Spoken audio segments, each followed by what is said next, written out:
Halo teman-teman semua, selamat malam. Di sini kami dari kelompok 2 Aurais.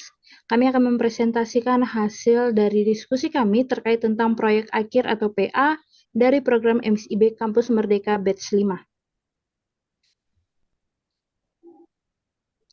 Sebelumnya, izinkan saya untuk memperkenalkan anggota dari kelompok kami. Yang pertama ada saya sendiri, Feni F. Siombing dari Universitas Patimura. Kemudian ada teman saya Dewi S.S. Usman dari Universitas Patimura. Selanjutnya ada Sirarius M. Yoga dari Universitas Flores. Ada teman saya selanjutnya Junior Avesta Aldin dari Universitas Politeknik Pertanian Negeri Kupang. Dan yang terakhir ada Alipius Pendolu dari Universitas Flores. Teman-teman, di sini kami mengangkat judul tentang rekomendasi tempat wisata Labuan Bajo menggunakan sistem chatbot untuk generasi milenial. Sebelumnya, izinkan saya untuk membaca tentang topik pembahasan. Jadi, di sini kami akan menjelaskan yang pertama tentang deskripsi proyek, itu tentang uraian latar belakang masalah proyek akhir atau PA, dan alasan memilih permasalahan yang akan dibahas.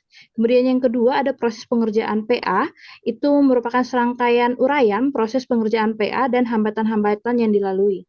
Kemudian yang ketiga itu ada jenis bahasa program, di mana ini akan membahas tentang uraian bahasa pemrograman yang kami gunakan dalam proyek akhir kami.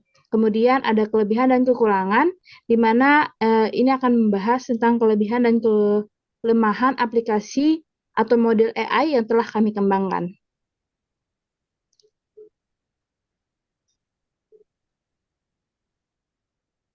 Oke, terima kasih atas kesempatan yang diberikan kepada saya.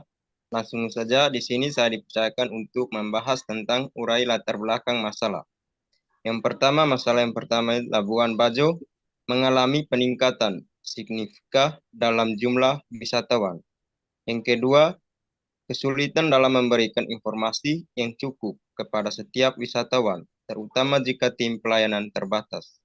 Yang ketiga, tantangan utama dalam industri pariwisata Labuan Bajo adalah komunikasi yang tidak efisien antara wisatawan dan penyedia layanan lokal. Berdasarkan latar belakang masalah di atas, maka chatbot dapat menjadi alat efektif untuk mempromosikan destinasi, acara, dan kegiatan di Labuan Bajo. Lanjut. Deskripsi proyek akhir program chatbot atau model AI yang telah dikembangkan adalah solusi inovatif yang dirancang untuk meningkatkan interaksi antara pengguna dan sistem dengan menggunakan kecerdasan buatan. Program ini dikembangkan dengan menggunakan teknologi terkini, di mana sistem chatbot ini memiliki kemampuan untuk memahami pertanyaan dan pertanyaan pengguna dalam bahasa alami, memberikan respon yang relevan, dan membantu pengguna dengan berbagai tugas. Oke, terima kasih atas kesempatan yang diberikan kepada saya. Saya akan membahas tentang proses pengerjaan PA, proyek akhir kami.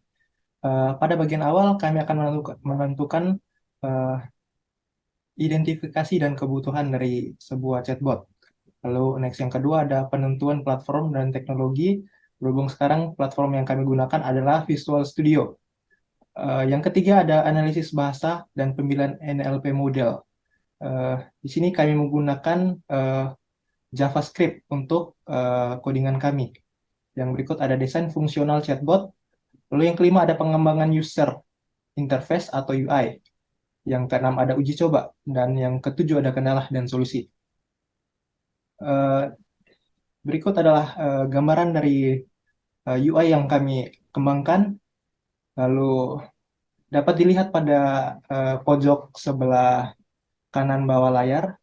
Itu tersedia pesan, gambar spesi pesan. Itu adalah tempat chatbot kami. Lalu bisa dilihat desain tampilan user interface. Ketika kita ketik kita mengklik gambar pesan tadi akan terbuka chatbot. Lalu tampilan chatbotnya seperti ini yang ada di layar. Lalu bahasa pemrograman yang kami gunakan tadi adalah JavaScript. JavaScript itu dipilih karena lebih banyak penggunanya, lalu nanti pada pencarian research atau source code-nya lebih mudah. Oke, saya sarankan kepada teman Dewi untuk membahas tentang kelebihan program.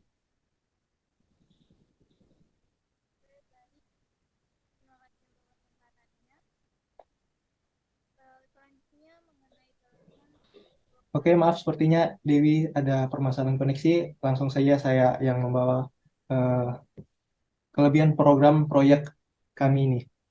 Yang pertama, chatbot kami dapat memberikan informasi wisatawan secara instan, termasuk informasi tentang destinasi, objek wisata, dan aktivitas. Yang kedua, ada chatbot dapat membantu wisatawan merencanakan perjalanan mereka, memberikan rekomendasi tentang rekomendasi wisata dan aktivitas berdasarkan preferensi mereka. Lalu yang ketiga, ada chatbot dapat berfungsi sebagai pemandu interaktif untuk wisata saat mereka berada di destinasi. 4. Ada chatbot membantu mengurangi biaya operasional dengan optimasi tugas-tugas yang sederhana dan repetitif.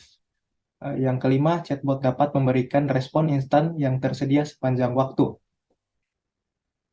Kelebihan dan kekurangan. Kelebihan yang pertama membahas tentang pemahaman bahasa. Yang kedua ada keterangan pada koneksi internet, yang ketergantungan pada koneksi internet maksudnya. Yang ketiga, chatbot kami memiliki rancangan menggunakan sistem API GPT Generative Train Transformer, ya, mengharuskan kami menggunakan pembayaran untuk mendapatkan akses chatbot. Yang keempat, masih terdapat bug atau kerusakan pada sistem chatbot yang kami rancang.